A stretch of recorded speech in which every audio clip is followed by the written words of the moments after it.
Then you tuned into yet another episode of Créme de la Pam. This is actually episode 6. So thank you so much, guys, for sticking with the girl, even though sometimes, the girl ain't loyal. But thank you so much, so very much for sticking with me. Yeah, let's go straight into it. So you must be wondering why the girl has been MIA, because I went MIA before dropping those 2 videos, but what had happened was the other weekend I had a terrible breakout from the spring season, and then the other weekend I went to the MTV base of VJ search. That is what this video is about, actually, guys. It's a lot. It is a lot. So let me get straight into it. How was the experience? You may have seen that I posted a video like, hey guys, Pam, I'm tired, you know what I'm doing, posted on the internet, but I didn't go get a fast track. So I was like, you know what, I might just go. On a Friday, I was like, you know what, Pam, you were broke. All I had in my pocket or in my bank account was money for my passport, because I am traveling soon. So I was like, okay, let me keep my money for my passport. When I have time, I'm gonna go and get my passport. So I was like, okay, you know what, let me just use this money. Guys, I remember how broke I was, and friends had to come through for the girl. I appreciate them. Okay, so fast forward, I went to the auditions. I got there just before 7 p.m. The Joburg auditions were on the 18th of August. So I got there, chilled vibes.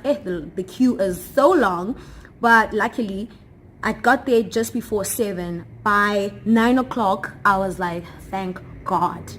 The queue was so long, and they estimated about 1,800 people at that time, and I was like, you know what, God, somebody lied to themselves, because somebody is not gonna get this. And little did I know that I was one of those people who was lying to themselves. I was not being mean, guys, but it's just crazy how a lot of people can show up, all of us thinking we've got this, all of us thinking it's mine, and we also have people rooting for you, saying it's yours, but actually somebody lied to themselves. But you just have to believe, you have to believe it's yours until they tell you actually it ain't yours.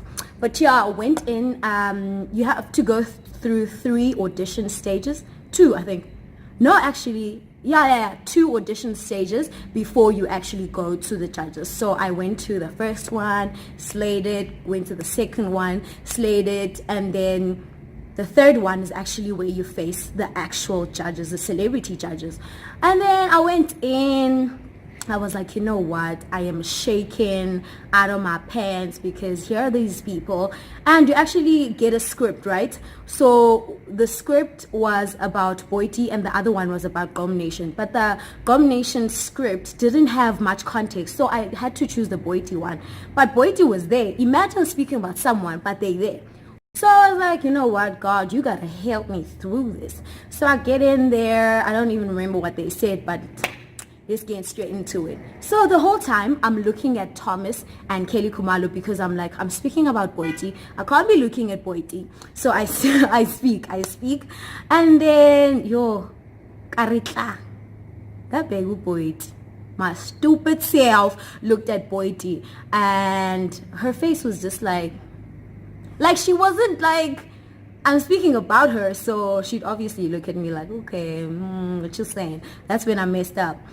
So I was like, you know what? And then Thomas was like, continue, you were doing well. So I continued, hashtags and whatnot. And then straight after the thing, they were like, Boito was like, please work on your nerves and your voice projection. Otherwise, we like you. I was like, okay, cool. Left.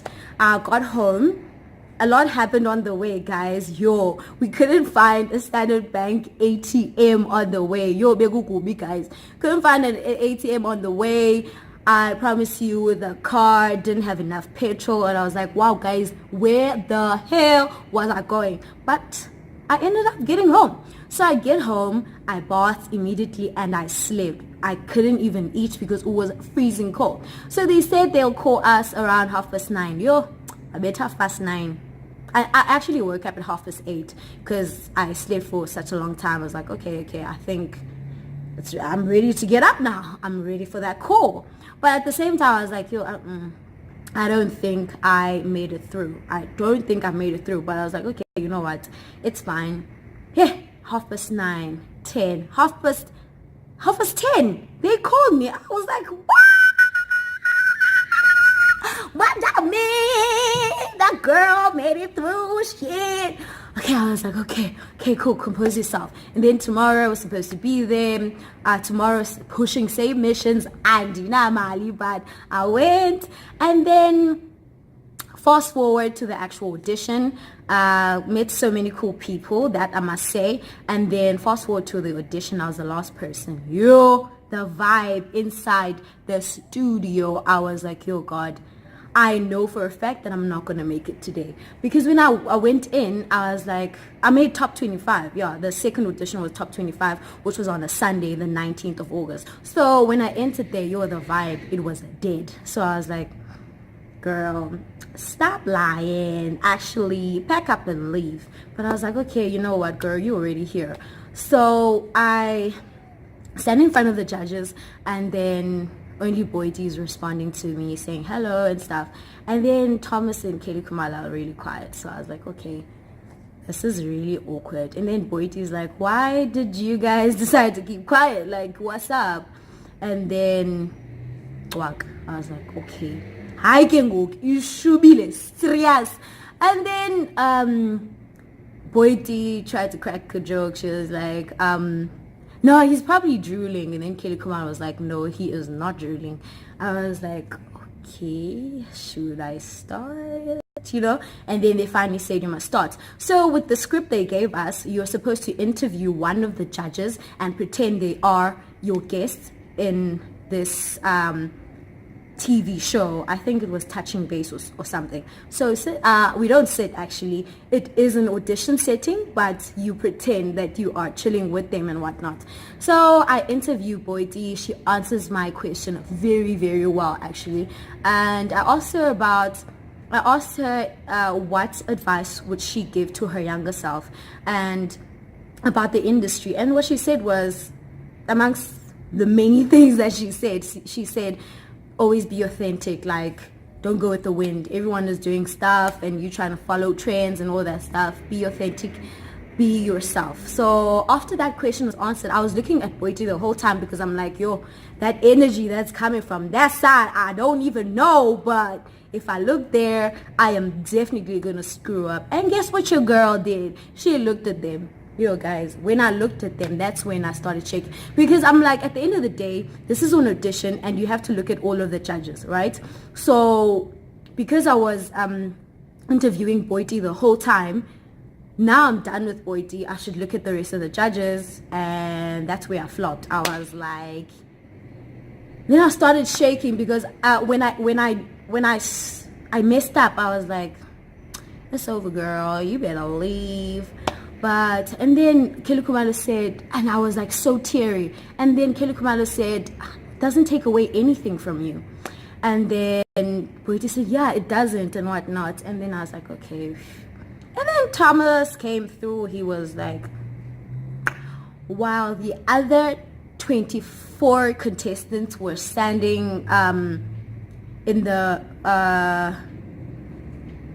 room, whatever room he mentioned, you were late. You came in late and you didn't even apologize. You were walking slowly and you didn't even apologize. And he was like, Boydie can walk in late with her 4 million followers. Kelly Kumalo can walk in late, but you can't. I was like, you know what? At that time, I was like, you lied though. But I was like, you know what? Let me just let him have his moment, because they're making it for TV. So I'm like, let me just let you have your moment, because they're inside me. I'm like, but I was like, you know what? I signed up for this, so let me let him do his thing.